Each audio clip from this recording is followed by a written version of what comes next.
Hey everyone, this is Kevin, the Geeky Gamer here, Hi, Kevin. I'm Jesse. and today we're going to talk about the Doctor Strange review of the Marvel Cinematic movie that we saw. I think it's the start of Phase 3, I'm not too sure. But the point is, we saw Doctor Strange. Jesse, what are your thoughts? I like it. Well, what do you like about It's magical. it? What about magic? That it's very tame. Why so something? Because it's at the level of all other magics, all other powers in the universe. So it shows that other people can actually face people with magic and they won't lose automatically like some other magic users. I don't want to say. Doctor Strange is the first Phase 3 movie that introduces a brand new character to the Marvel Universe. It introduces Stephen Strange, a neurosurgeon who lost his hands during a horrific car accident. And in his quest to try to fix his hands, he finds enlightenment and finds himself in the magical arts and finds that he has a pretty unique aptitude for the magic arts. And this movie introduces magic for the first time in the Marvel Universe, even though we have seen magic in the Thor movies, but they always explained it as a thing of technology. Because even Thor has said, like, what you guys call magic is just technology for us. Yeah, it's just his own technology. Yeah, that's just the way they work. But either way, so we have Doctor Strange. It introduces a new superhero to the fold. Somebody who got his own origin movie and wasn't added in like how Tom Holland Spider Man or Black Panther were added in for Civil War. We didn't need another Spider-Man reboot, that's for sure. So what do you think of the first act? Where okay, spoiler, we're gonna go into full spoilers for Doctor Strange. What do you think of Act One? Act One being him starting off his life and then reaching to the point where he finds the Ancient One. So him being an arrogant jerk and being all about myself and having Doctor House wannabe attitude. That's interesting that you say that he has a Doctor House attitude because to me, the way he acted in that first act of it, he acted like Sherlock from the BBC show. Like So, that to me comes out so much as the Sherlockness. so I haven't seen that show. Have you seen House? Yes, I have seen House. You're a liar. So we both haven't seen what we're both referencing. No, I have seen House. You haven't seen enough House. Well, I've seen one enough where I kind of One know enough. exactly. That's not enough. As he just has a snobby attitude of he knowing what the hell he's talking about, and then suddenly, oh, I know exactly what that illness is. Oh, that bullet in her his in that cranium. Gotta take it out. It's with killing him, but he's not dead. Spoilers. He saves a life. What? But that's the whole point of the first part. He's being arrogant, and he's like all about me, and he's choosing, selecting which surgeries to do because he can actually do them. Whether he will not, he doesn't want to. He's arrogant in the way that he only takes like meaningful surgeries that either challenge him in some way or gives him fame. Yeah. Otherwise, if it's just a normal surgery, he would just give it to the next person. If it's just if he even or if he can even lose it, right? Right. He won't even try. Like how that guy in the beginning who lost his legs, he didn't try to operate on him because he knew that he was in a point of no return type of surgery, so he didn't even bother with it. Yeah. Until we later on why that reason is. Are we gonna? You thought we were in spoilers. No, I know we're doing spoilers. Okay, but we're just act one. All right. So yeah, that was cool, but they condensed it so much that he seemed super arrogant. No, but the pacing was really done Yeah, well. I know. I understand. I think As a movie, yeah, that's fine. I think the pacing they managed to get a lot of his origin story. Like it didn't feel like it stuck too long to one section of his personality too long. You have his cockiness of him on the operating table and in the hospital. You have his moment of weakness with his girlfriend Christine And his hands. and then the whole hands and they go bitch. What happened? What happened to the sister that he was trying to save? Oh wait, wrong movie. I know. No, not even the movie. They just took that out completely from his origin story. I know. You know. She's just dead. Don't even want. Or maybe he never had a sister. Forget that part. What parts of the movie? What part of that first act did you like though? Like you liked how they portrayed him. Like, but in what way did you like that? Like, how is this different from Tony Stark's origin story?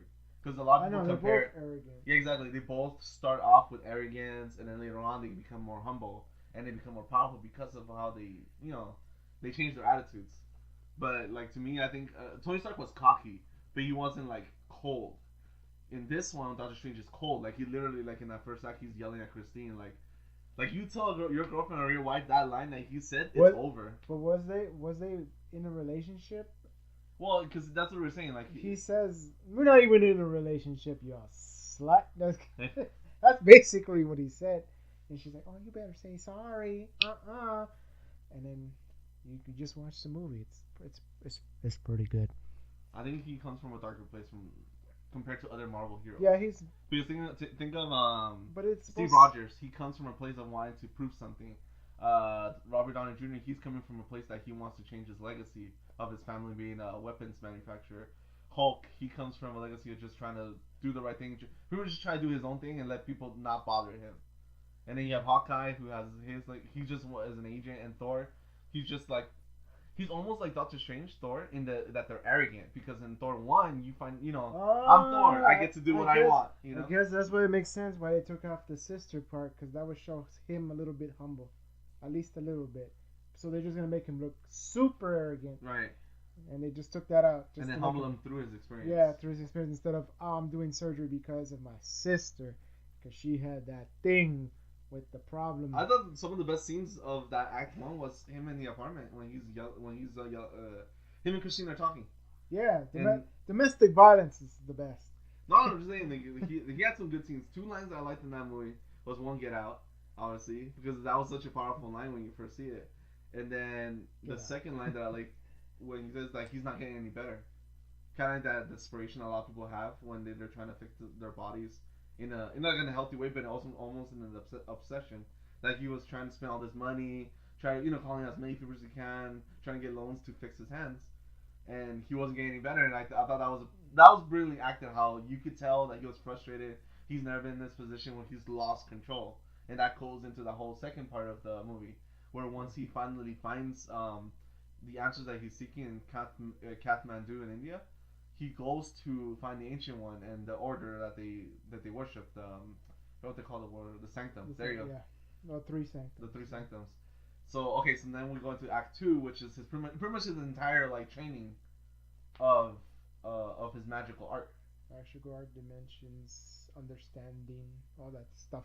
And that's where the movie gets crazy. Oh, and we forgot to mention the first part of the movie of all the first fight. Yeah, the first fight. I just skipped it. That's not part. That's a crazy fight though. When you start off the movie that way, where everything's folding in on itself and changing in different directions, I think that's pretty cool. It's a very neat visual effects that we haven't seen since Inception. Like Inception did something similar to that, but not in that way where it like it folds on itself. But even then, that's still not the best folding, because later on in Act 3, that's when the super folding come in, and it twists and super twisty. Okay, so Act 2 covers from him being accepted into the order, up to the point where he beats Kairithus in the beginning, and then later on they have the third act, which is the Hong Kong act. How are you separating these acts? Act 1 is his origin, where he gets. Is this something you read upon, or is this what you decided?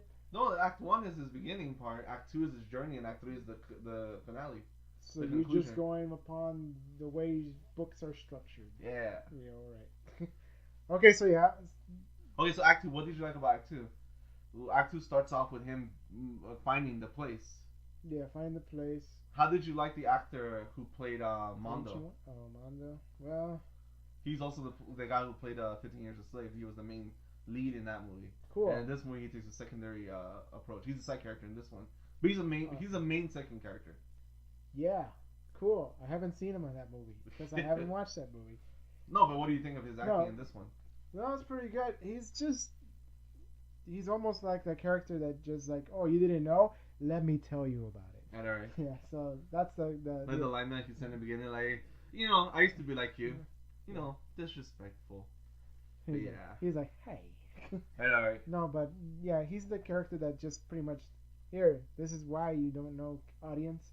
Let me inform you to help you understand what the hell's going on. I like that part of the beginning of the second act where, like, the audience would say, like, science, this and that, like, pretty much he played the part of the audience member where you don't believe any of this stuff at all. Like, it just becomes, like, you wouldn't want to fight it. You wouldn't want to fight the reasoning behind the Ancient One's teachings.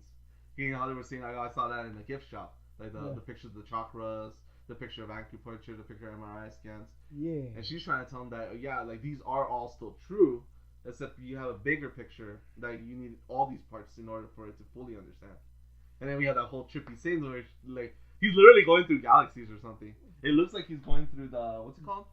Fantastic Four dimension. Oh, Damn, when what's it called? the Silver Surfer. Negative zone. Oh, that one. Yeah, The negative zone. Where Silver Surfer goes through. Yeah. No, Silver Surfer just goes through the space. But I'm saying like. But it looks almost. It almost like some of the places that he goes to, it looks like one of them was the negative zone, Yeah. but it's actually you find out it's Dormammu's realm.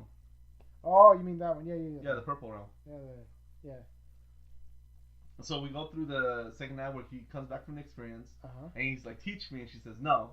Get and out. we find out why she doesn't want to teach her because she fears that he's going to become the next villain. He's going to be the next Chirithia because he went back on her teachings. So pretty much we already know that through an establishment that she has a problem of keeping her, I guess, masters or students in line to her way of thinking. That's a weird thing. I always thought it was kind of weird. They're all called masters. Right. But she's the master, so it's like, no, she's the ancient one. No, and then people who have you know what I mean. When you talk about masters, they're the top. Yeah, right. But I guess she's the ancient one. They can call her Grand Master or some bullshit. But I don't know. It's always weird when she's telling every master. It's coming from Taekwondo. You only have one person on top. I like how in the movie how they trained them was body, mind, and spirit. Because the body was all the combat training that he did. Yeah. The mind is when he's studying. And spirit is actually like the magic weaving of the circles and the chakrams, and then him doing that scene with the swing rings where he tries to teleport. That's more spirit because you have to let go of your ego, your arrogance, all that stuff. Otherwise, you could die at Mount Everest. That's something else you could do. Yeah, all right. Okay. That would have been nice. Movie over. He's dead. What did you like about the second act? Like I like how what's his name? Benedict Cumberbatch did show determination though. I like that. Strange? Yeah, Strange. Why did you remember his name? It's Doctor Strange. Okay, Mr. Doctor Strange. Oh wait, you can't say Mr. I am Doctor. No, but I like how his determination. He was still keeping kind of his arrogance throughout the whole training. There are different movies that show him like already obeying and becoming one with the Daya Agamotto? Yeah. What's it called? Daya Agamotto. Okay, the Eye of Agamotto. Yeah. But he's already like chill once he because the movie pushes it a lot faster. It shows him magic right away. Wow, there's a lot of origin stories that does it really slowly, and he studies for years. He never sees magic until like later on. That's like it's a different take on it. The movies, I guess they have. Well, this is the Marvel Cinematic Universe take on magic. Remember that? Oh yeah, I forgot. Because I'm thinking, like, no, I do like it in the sense that it will keep you entertained. Like the other ones can be boring unless they do it wrong. Right. Because you don't want to add too much magic to it, because it's gonna get boring. Like if you're gonna show the entire him studying, actually studying, that's not an interesting movie. Yeah. You gotta do montages like him showing that he's studying by carrying the books and going to go exchange them, and he introduced a new character called Wong, and Wong is Doctor Strange's assistant in the comic books. Wong is his assistant. Yeah, it looked like the other guy was gonna be, but he looks like Wong's gonna stay the assistant because spoilers. Right. Okay, so second act we have him interact with his relic, and what is his relic? The Cape of Levitation. Yeah. What do you think of that scene with the cape? It reminded me of Harry Potter. Really? It reminded you of Harry Potter? Yeah, a lot of people said that it reminds them of Aladdin because of the carpet. Oh, the carpet too. Yeah, right. Because the carpet did try to save Aladdin in some ways too, but I guess Harry Potter is more recent, and I haven't seen Aladdin in a long time. But you know what I'm talking about, though. Yeah. It has a personality, it has a life of its own. Yeah. And in this movie, where we see that the cape itself is able to decide and think for him too. Like it just doesn't go along with his orders. The cape has its own personality. Yeah, it's his own mind. It knows better sometimes. Yeah. So yeah. But that whole scene where he's fighting with the guy and the cape grabs it and gives him the sling ring and everything. Yeah. I thought that was pretty funny. Yeah, and the whole I want to get the X. No, get this. No, how about the X? No, this. Let me go. They're talking about that. In the second act, we learn more about Chirithia and why he wants to do all that he's doing. Pretty much, he wants to tap into the dark dimension and become as powerful or to defy death and life through the joining of Dormammu. So what do you think of that actor, Matt Mickelson, the actor who played Chirithus? Like he comes out of the movie. He's Le Chiffre in Casino Royale. He's Hannibal in the Hannibal TV series. He plays Hannibal Lecter, and he's in the Rogue One trailer. He's the one that designs the Death Star. He's something Urso. Like he's the father of Jyn Urso, the girl that's in the Rogue One trailer. The point is he comes out a lot of movies and he usually plays a villain role. What did you think of him in this one? Because I feel like even though he was a Marvel villain, he was still another throwaway villain that Marvel movies have a problem with. Is that they just keep they're not memorable enough. They're not memorable and they just throw him away. Well, because he's not gonna last long enough. He's gonna get defeated by the end of the movie, and spoiler alert, he gets defeated. But there's no build up to him at all. That's why. Exactly, because in the beginning of the movie, we already know he's the bad guy. It's like right there. Look, he's doing bad things. He just killed the guy who was just putting a library book away. Okay, this might be hard for you, but do you remember Thor: The Dark World? No. Okay. Yes, I only Who was the villain in that movie? Malekith the Accursed. But what's he?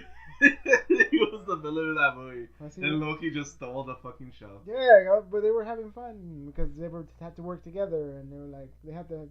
But I'm saying, to be honest, Malekith the Accursed in the comic books is better. He's almost like Joker. Like he's Thor's Joker. Like he's to that level of craziness and exploitation that he'll, how Joker thinks several steps ahead, even though he says that it's just random. It's not. Joker is a genius when it comes to that.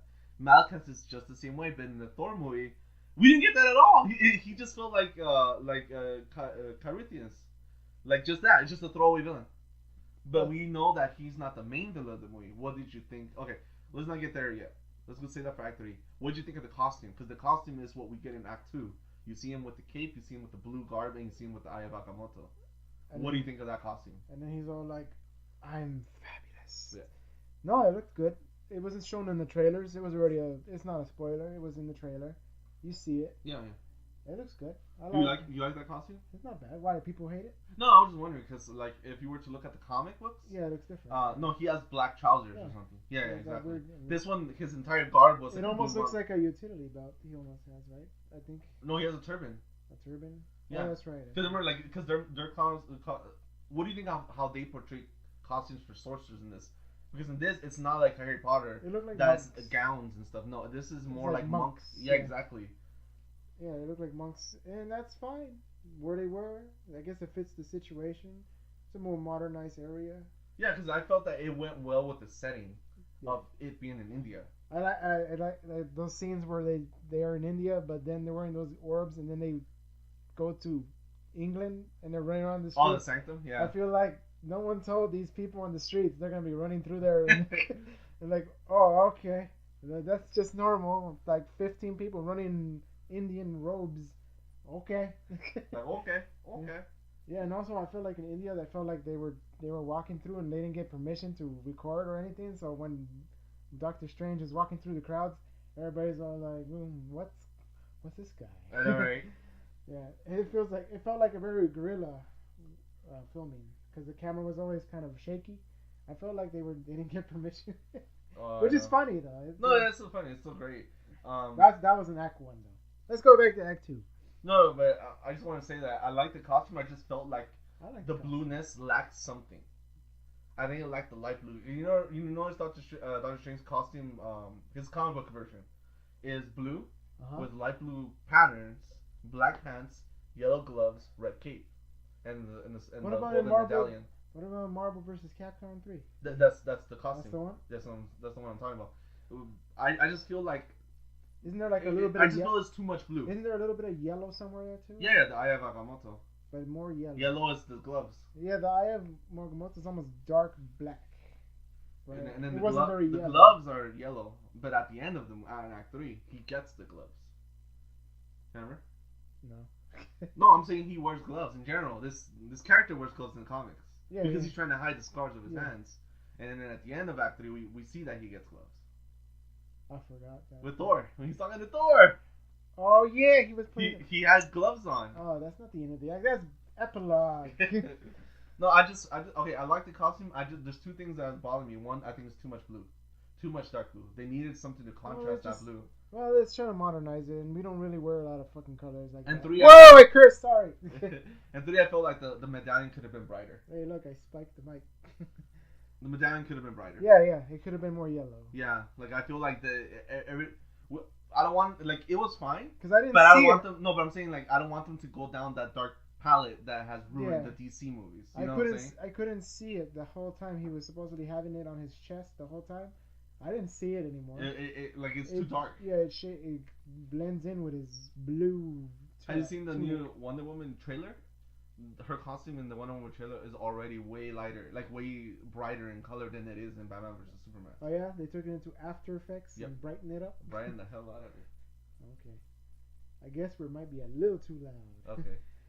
But yeah, no, I haven't seen that trailer. Okay, so at the end of Act 2, he beats Kyrician. Yeah, he's so throwed. I don't even know his name. He defends the New York Sanctum twice. And what did you think of the action scenes between Act 1 and Act 2? England was gone, right? England was gone already. Yeah, he blew it. That's what blew up, and that's what pushed him into the New York Sanctum. That was weird because weren't they like? They were in the middle, in that middle section, and that explosion pushed. Oh, okay. It pushed him into the other doorway. Yeah, that was quite a convenient explosion. That was cool. What was the question? Oh, the fight scenes so far up to that point. Because that first fight scene it's the Ancient One versus all his goons, right? In the beginning of the Act 1.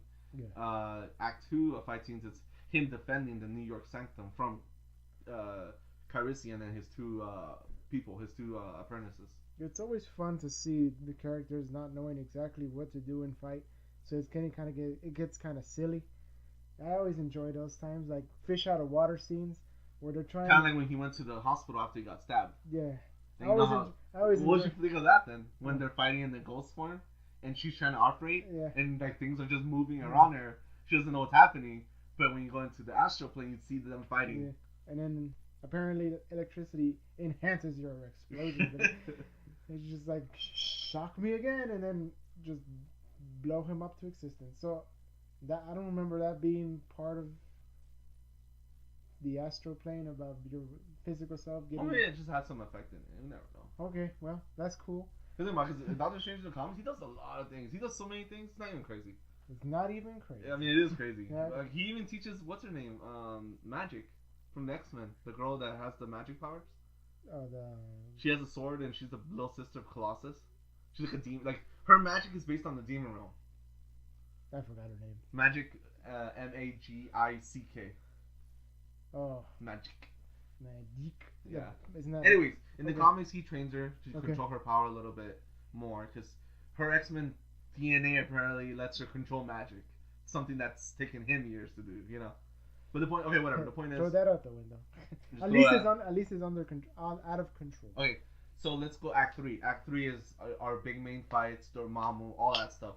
What did you think of Act 3? And Act 3 is where I started. Is after he had defeated Kyrithus, and the Ancient One comes back, and she tells him like, "Oh, you got the cape and this and that," and he's accusing her that you're not letting us on everything that you're doing. Pretty much calling her out, saying that you're a hypocrite because you're using dark magic that you're not supposed to be using, that you're trying to go against your students of using it, you know? Yeah, this is real spoiler stuff. Yeah. Yeah, that was good. That's how the comics go, right? I keep forgetting if the Ancient One does. No, this is completely different. Like everything that's happening in this is its own little story. It just borrows certain elements of certain plot lines. But I'm just saying, just in general, what do you think of that whole master teacher thing? That's the conflict in this movie, is that the master and the students are learning that the master isn't as pure or as rigid as they think that she is. Because they think that she is like the answer to everything and all that stuff. But then you realize that she is actually using those forbidden practices that she herself has forbidden. Yeah, it was alright. It seems kind of elementary kind of thing, you know. I feel like it's just like a basic plot line. That's what I said, elementary. Yeah. It's like, oh, I'm the guy that you should follow, but shh. I also did the bad stuff too, but I know best because now I've done the bad stuff. Don't do it. It just reminds me of Orochimaru versus the third Hokage, remember? No. I don't watch Naruto. Damn it, Jesse! No, I seen that movie. No, but you know what I'm talking about. No, but I'm talking about that Orochimaru was a student. Yeah. And he wants to surpass his master, but in an evil, like in a different way that the master forbids. You know, like that's why Orochimaru's the villain, because he doesn't go with the norm. He doesn't go with the rules. He does extreme things. He does snakes. He does snakes. Snake. Okay. No, it was pretty cool. It's basic story with the master and student. The thing that affected me more is how one of the students just defects as fast as he did, but that's later on. Right. But yeah, the fight right afterwards. Are we gonna say what happens? Yeah, that's the point. Third act is the Hong Kong area and the whole scene after that. And that she fades away. She dies. Okay. Ancient One dies. Yeah, she dies. She dies because he traps everyone in the mirror realm, but they're actually stronger in the mirror realm. So she comes to save their asses. Yeah. But she ends up being stabbed through the guy. Pretty much just stabs his student to get to her. I know, that was whoops. And I'm like, you didn't see that one coming? Like, I'm sorry, but I've seen so many movies where the villain does that. They'll go through their guy to kill you because they know you're not looking out for it. Well, yeah, because they're like the good. I just feel that was kind of cliche. I just feel like that's a little cliche. Like I've seen that scene several times in so many things. Which one? Explain 5 movies. Rurouni Kenshin. Okay, 1. Samurai Champloo. It's all Japanese so far. Naruto. It's all Japanese so far. All I watch. Well, that must be Japanese type of thinking. What do you think of Stan Lee's cameo in Act 3? Well, he likes reading comic books. Where was he in a bus? In a bus. He was in a bus. He was in a bus, and he was just chilling in the bus. Right. I like. That one's not the best one. The best one, I guess, would be him in the what's it called? The strip club. Oh, the show for Deadpool. Yeah. I like him as who was he? The wedding? No, Hugh Hefner. He was Hugh Hefner one of the times. Which one was that? Iron Man 3, I think. Iron Man 3 or 2. I don't remember that. But Hugh Hefner dresses right like a red blazer and the little pumpy thing right here. Yeah, he had 2 girls. Yeah. That he was just like Hugh Hefner one of the times. Oh yeah, he was passing by. He was just passing by. It was a quick camera thing. Yeah. Because Tony Stark was going to a party and they would just show you the celebrities there, right? Yeah. Oh hey Hef, and it's actually Stanley dressed in Hugh Hefner clothing. Yeah. I wonder what Hugh Hefner thought about that. I know. Right? Okay, so what an honor. Act 3, Hong Kong. Now, a lot of people complained how Marvel movies end with pretty much cities being destroyed. This one starts with a city that's already destroyed. Not really. And they revert it back. I like that a lot.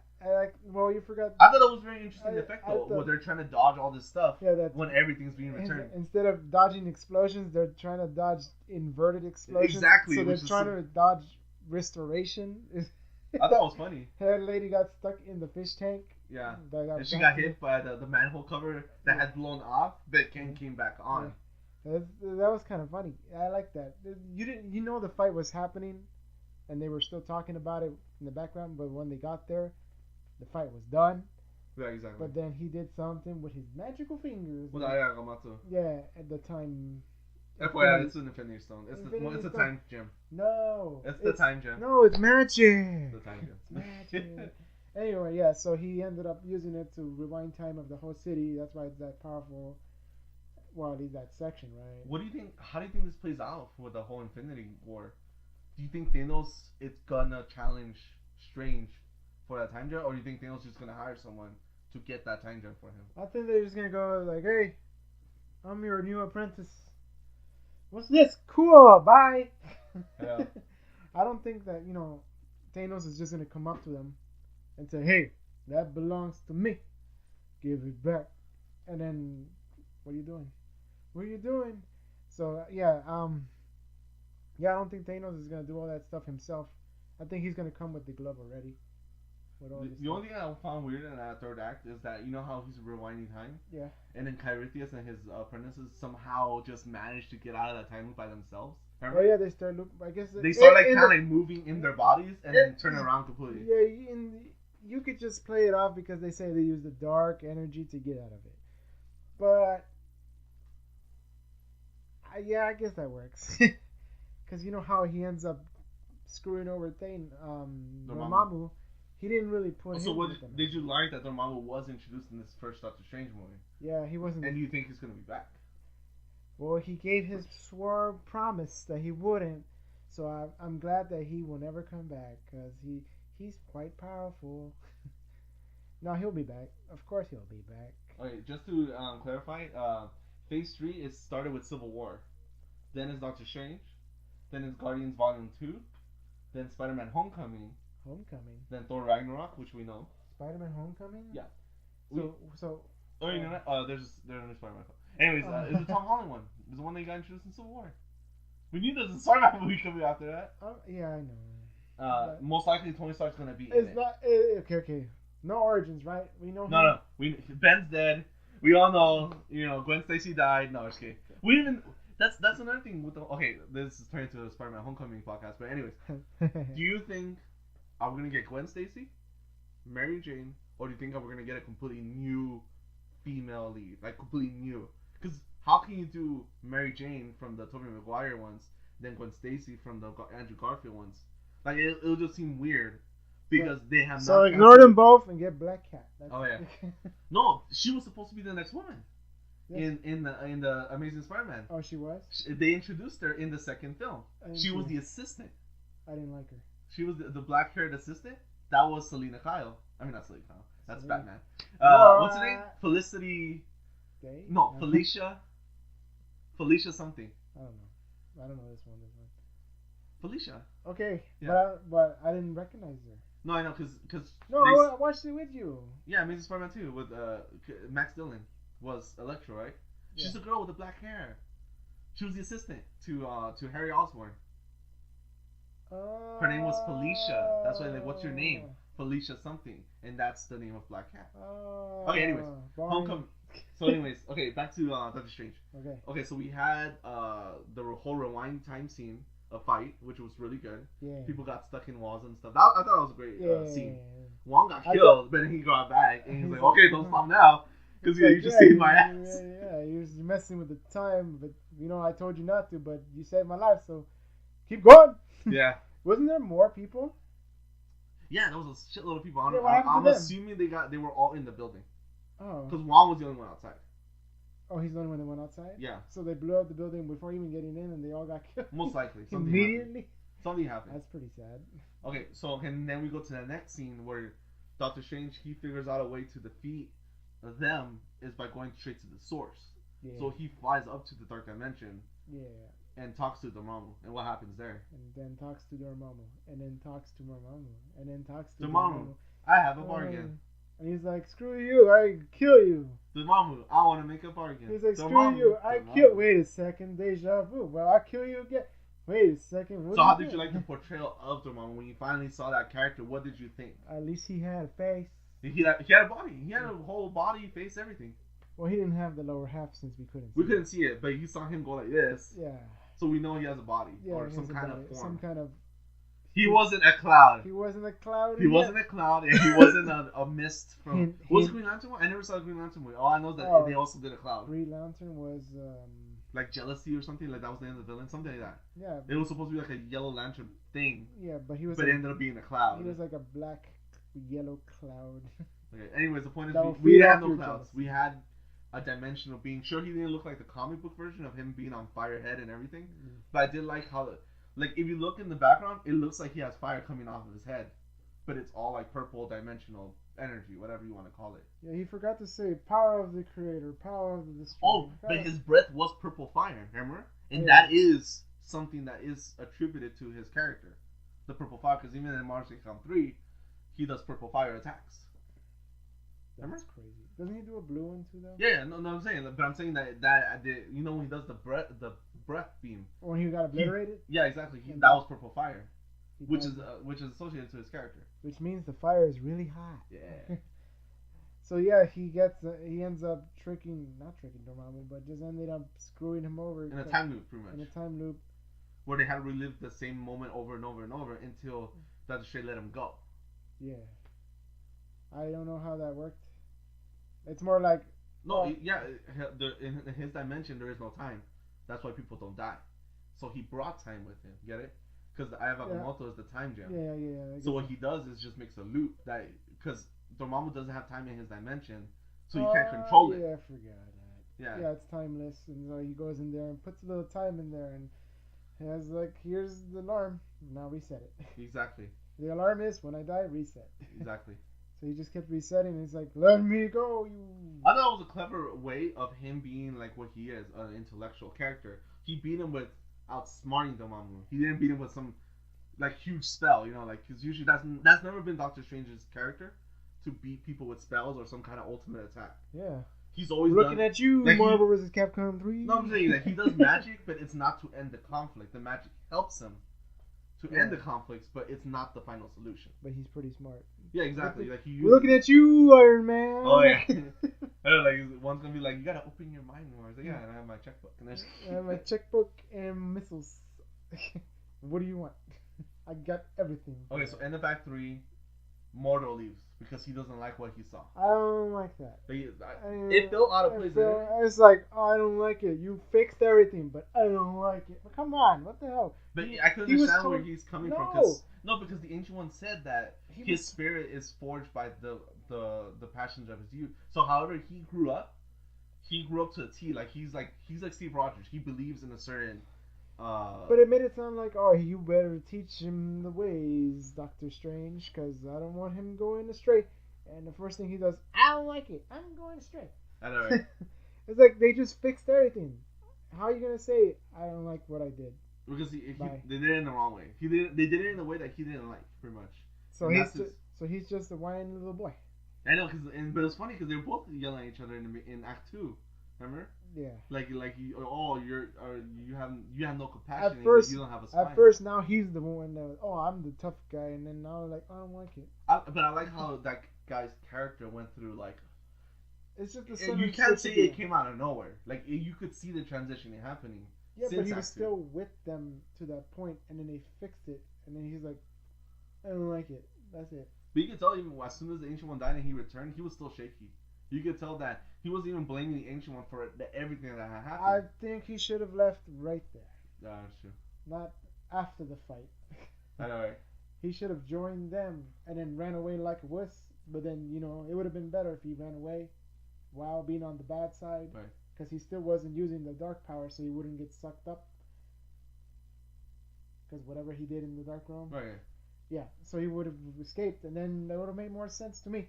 I like how in this movie they explain why they have 3 sanctums. Because in the comics it was never clear, like, why is Doctor Strange's mansion in New York? Get it? Like, they never really fully explained why. And this movie offered a very simple explanation that these places are magical, like, realms that put a protective shield. Yeah, exactly. So it makes sense for him to put one in New York. It covers that hemisphere. One in Hong Kong covers that hemisphere, and then one in London covers that hemisphere. I like that they're all in the northern hemisphere. I know. Nobody's in the south. Screw the south. No, but I'm just saying that's a very interesting take on why Doctor Strange is in New York. Get it? Like that's the reason why he's there, because that sanctum's there. Well, he was already there, no? No, I know. Like, he was there as a doctor. The reason why he stay there. And continue working and being who you are there. I'm just saying that it gives him a reason to stick around for Marvel Avengers stuff. Get it? Because everything happens to New York. No, sometimes it happens to a different city. No, that's DC. that's DC. Yeah, Marvel gets. Okay, so we get. Marvel likes to screw up. We get the end of Act 3. Mordo, is it Mordo? No, Mordo, right? Yeah, Mordo leaves. Yeah. Wong stays with Doctor Strange, which is what happens in the comics. Wong stays. And now Doctor Strange is in charge of the New York sanctum. Some would say But he's not a master yet, though, right? Some would say he's becoming close to the Sorcerer Supreme, but not yet. Yeah, but isn't that interesting how in this movie it doesn't end with him being the Sorcerer Supreme at all? No. They don't say that. No. They never appoint him or anything. So who is the Sorcerer Supreme? Would it be Wong? Because he's the only master left alive. Aren't they all masters again? No, they died. The other masters died. No, he rewind time. My bad. No, he rewind time. No, I know. And Wong is the master of the Hong Kong version. Remember? But he's the master of the London. Remember they called him? No. He was the librarian. Wong. No, I mean, you're just saying by time. You mean he's the oldest one? Yeah, I'm just saying like he's the last one left. Out of all, because Kyrithia has killed the other masters. Remember, a master protects every sanctum. Doctor Strange defended the New York one because the guy who's in the black robes I mean the beige robes. He died. Remember in the beginning. Yeah. So that was that master. The London master was already killed. Remember the whole explosion. Yeah. And then the Hong Kong master was Wong. He was the last one person left. How was he a master at Hong Kong and the librarian? I think the master who was in charge of the Hong Kong died because they had maybe tried to attack it beforehand or something. Maybe. It's not clear, I guess. No. But the point is that this movie ends with him not being the Sorcerer Supreme. Like he hasn't achieved that title yet. And what do you think it's gonna lead? Do you think that's something they're gonna introduce maybe in the next second movie? Yeah, I'm saying. With Thor. And he's Alright, like, so let's just talk about that then. he's like, I don't like tea. Let's talk about the epilogue. Yeah, I don't like tea. What does Doctor Strange mean? He meets Thor. No, he meets the Thor Odinson. Yeah. And he's like, so you're in New York? He's like, yeah. You like tea? No. Here's something better. Wait, the point is, Doctor Strange meets Thor. He needs help to find Loki. There you go. So we know now that Doctor Strange is going to be... He needs help finding Odin. No, oh yeah, he needs help finding Odin. Yeah, with Loki's Loki. With Loki, yeah. But that makes no sense because don't you remember in at the end of Dark World, Loki took the image of Odin. Remember? He took his place. Let them explain, because I don't know what they're talking about either. I thought in the first movie he died, but then the second movie, and now the third. You do not remember the third movies at all. No. But to be honest though, like not a lot of people do. Not a lot of people Odin died in the first one, right? No, he didn't. Yes, he did. No, he didn't. Didn't the dad die? No, he didn't. He died in the second one. Am I confusing the movies? Yeah. Oh man. Thor first one is him losing the right to be Thor, and then he has to fight that metal guy at the city. A lot of it takes place in that little Nevada city. Remember? Yeah. That's it. That's the first movie. I thought he died. Oh my god. Second movie is what you're thinking about. That he died and they killed them all. Remember? Oh yeah, that they betrayed Freya. Him. Yeah. They killed Freya, Loki's mom, the one that. And he was all like, "I will help you." Exactly. And then he has his snappy attitude where all the girls in the world want him to be his boyfriend. Alright, well, that's it for Doctor Strange. I thought for character development, we had such a very good character. It had nice pacing. It moved along very well. We had an arrogant character who became very humble and learned the crafts that he needed to. The villains, I give them like C, B. I don't know, I thought Kyrithia was just a C-list villain, and Dormammu was a B-list villain. C minus, I didn't like Dormammu was powerful and killed Doctor Strange a bunch of times, and I thought that was cool. But at the end of the day, he's still just like a Deus Ex Machina, like he's just a plot device. I don't like when people say that. No, but I'm saying like it's just a plot device. No, but he's the grand scheme. Yeah, and he beat him with another scheme. But eventually he'll be the person they're gonna fight. We know that after Thanos. I know, but we know that Dormammu's not done. Dormammu's never done.